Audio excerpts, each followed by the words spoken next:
Hey guys, welcome to another episode of Amber Unfiltered. God dang, my phone is blowing up with notifications. That's why I be hating group chats. I'm sorry, that interrupted me because all I was seeing is ping, ping, ping.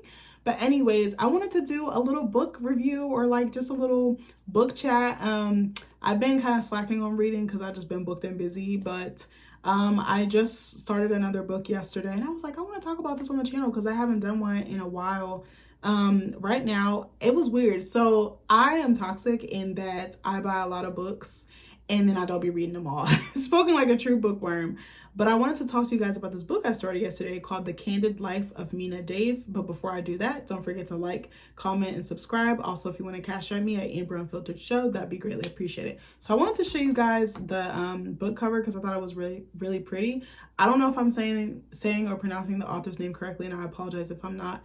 Namrata Patel or Namrata Patel. I'm not sure if I'm pronouncing that correctly. Sorry, sis, if I'm not.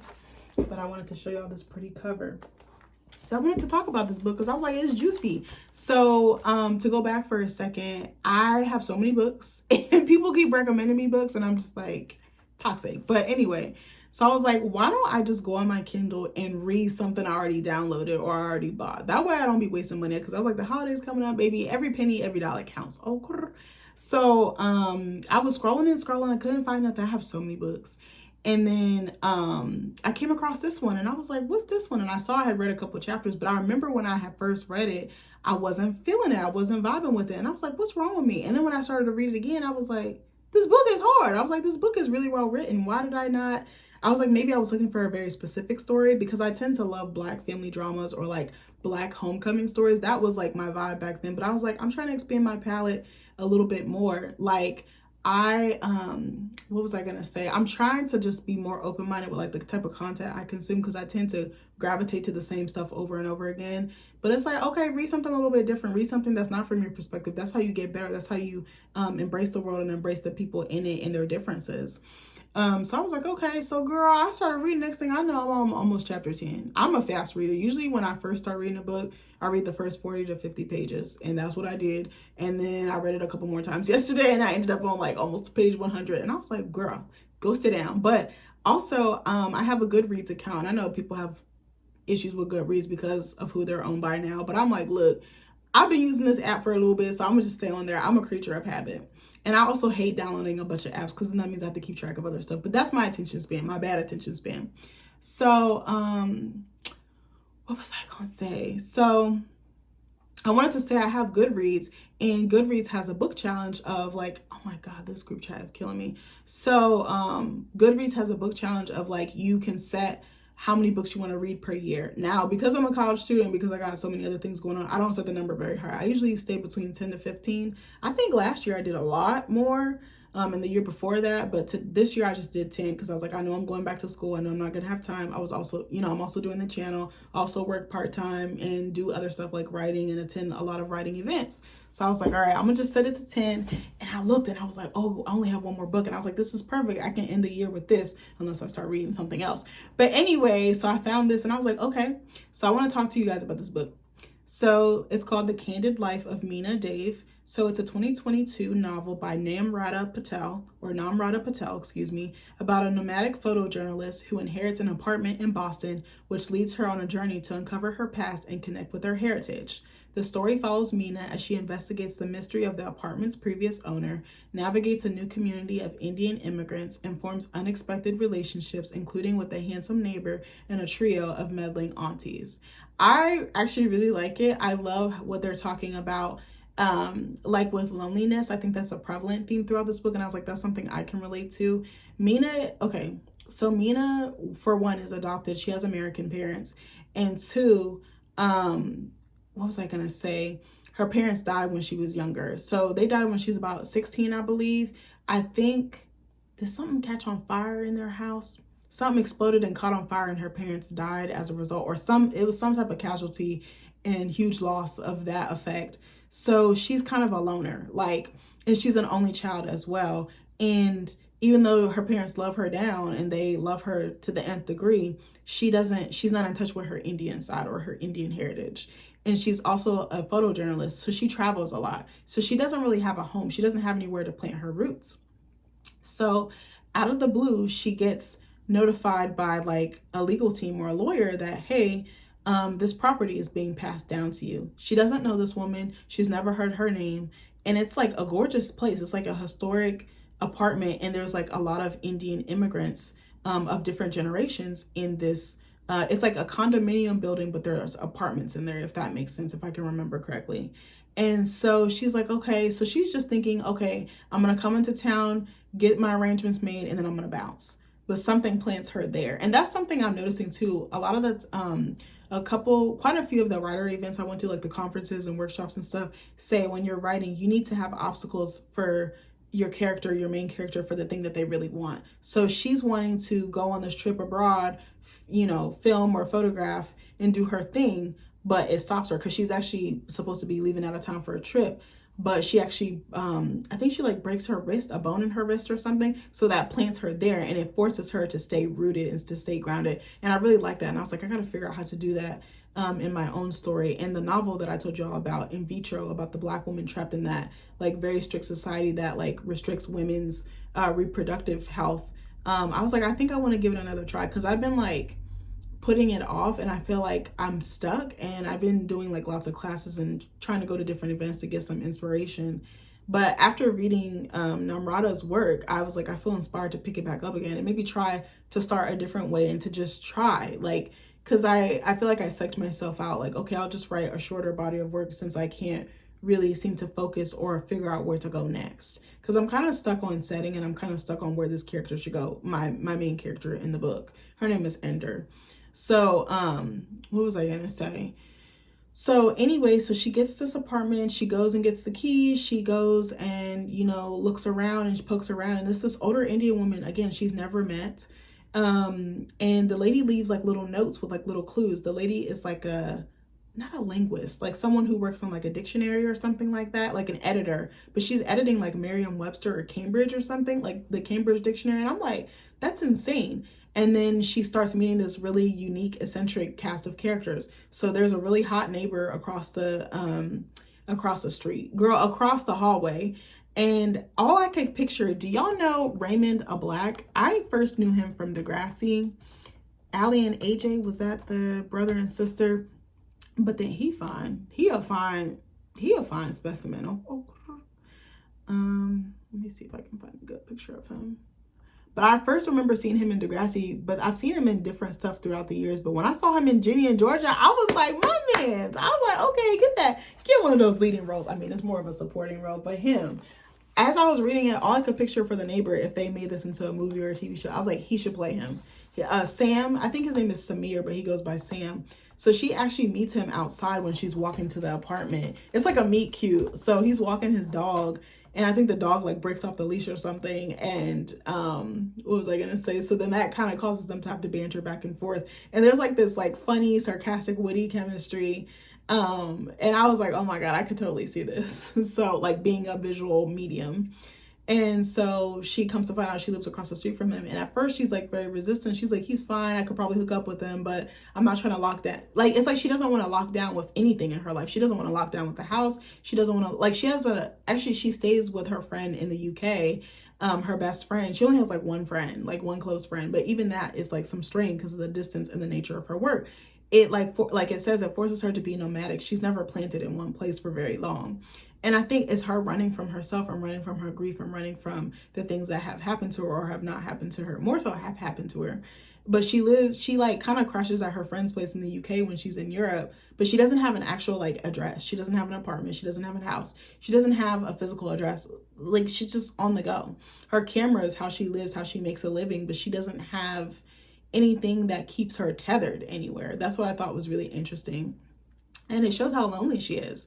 And she's very methodical. She lives her life a very specific way. But I think this situation forces her out of her comfort zone, which I really love. And I was like, why would a complete stranger leave you an apartment? Like, would you take it? I probably would, honestly. Well, I would have to figure out the person's character, because all gifts aren't great gifts. You know what I mean? Like there could be some energy, you know, or some things that have happened. So I would want to make sure it's nothing that's gonna blow back on me, if that makes sense, like karmically. So then she also meets like the aunties. So there's this group of like three like feisty, like familial, like prying aunties, but they're like very loving and they're like caretakers. Like they'll drop by and leave food for her, check on her physical health, ask her if she needs anything, kind of give her an intro to the neighborhood and to the community. And I really, really like that. And they're like moms, they're wives, they're working women, they have like their own careers. Like I really love that. But it's interesting, all the neighbors leave their doors unlocked. They walk in and out. And I was like, see, that's where you have me fucked up, because I'm not doing that. And Meena is very resistant. Again, she's very set in her ways, she's very rigid. And so her life starts to unfold, and that she tries to reach for one of the notes that I told you about that the previous owner left her. And she actually, something drops and she like tries to, something like, I think she's trying to reach for something and she falls, but she like uses her hand to break the fall. And she's supposed to be catching a flight to like New York or somewhere out of town? I think to New York, to go out of town. And she has to go to the ER and they're like, your bone is broken, you need to sit still. And sitting still is not something she does. So it's like forcing her to confront things. And so she starts making a bond with the aunties, the three aunties, and they bring her like homemade Indian food. They're bringing her like chai. They're bringing her like very specific dishes that she's never had. She also doesn't speak the language. So I like how the author is talking about like otherness, even though she physically on the outside, she like embodies her heritage, but she doesn't like live it and it's not instilled in her. Does that make sense? So I really like that. I love the little romance and the back and forth.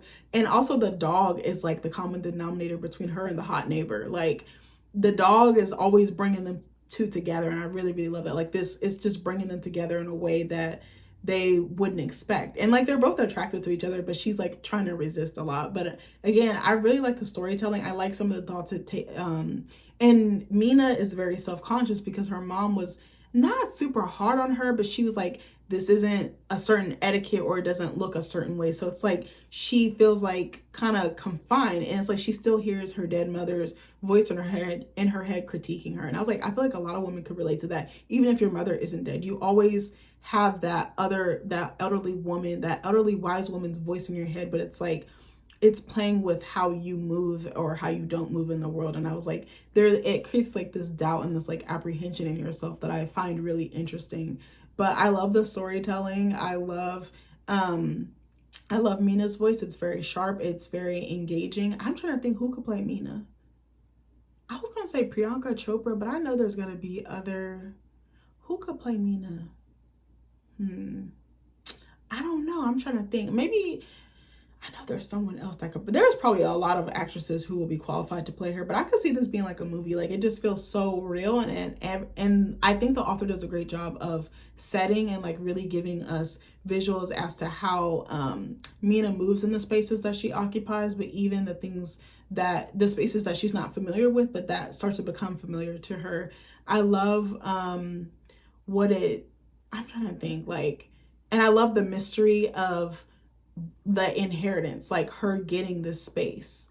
And at first the aunties are like, girl, what you doing here? But then after a while they're like, all right, since you here, we finna help you. Like it's very interesting. I love also that she's also getting the family that she has since lost. Like she's been without a family for so long, she's been without roots for so long, that I think these people are going to ground her in a way she's least expecting, and she might find a reason to actually stay here. Because actually too, she's trying to get rid of the apartment. She's like, I'm going to clean it up, I'm going to take all her trinkets out, I'm going to put them in storage, I'm going to get the place like professionally cleaned, I want to put it on the market, and I want to wipe my hands clean. And there's a clause in the paperwork that the lawyer gave her, I think it's a will, that it's betrothed, the property is betrothed to her, that she can only sell it to somebody that's living in the building.